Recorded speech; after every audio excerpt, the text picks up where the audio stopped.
एक दिन भगवान बुद्ध अपने शिष्यों के साथ बैठे थे। तभी एक शिष्य ने हाथ जोड़कर पूछा, भगवान, जीवन में कब और कहां हमें चुप रहना चाहिए?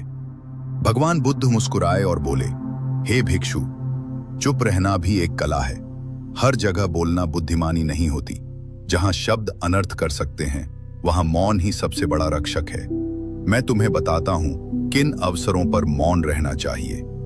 पहला, जब क्रोध आए, जब मन क्रोध से भर जाए, वाणी कड़वी होने लगे, उस समय कुछ न बोलो, क्योंकि गुस्से में निकला हर शब्द तीर बनकर दिल को घायल कर देता है।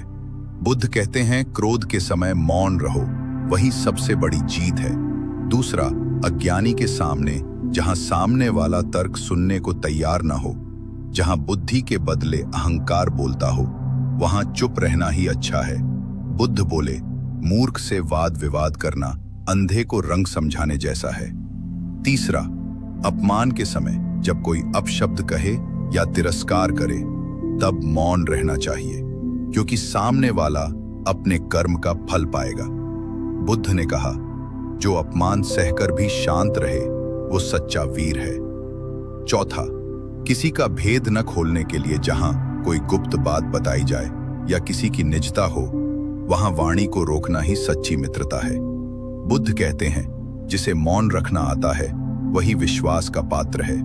पांचवां, अनजाने विषय पर जिस बात का ज्ञान न हो, उस पर बोलना मूर्खता है।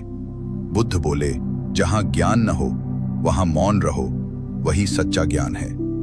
छठा, विवाद की स्थिति में जहां बात बात पर झगड़ा बढ़ने लगे, जहां वाद विवाद का कोई अंत न हो, वहां चुप रहना ही सबसे समझदारी है। बुद्ध कहते हैं, जहां शब्द शांति छीन ले, वहां मौन सुख देता है। अंत में भगवान बुद्ध बोले, हे भिक्षुओं, वाणी बड़ी ताकत है, इसका उपयोग सोच समझकर करना चाहिए। मौन वह ढाल है जो जीवन को अनर्थ से बचाता है।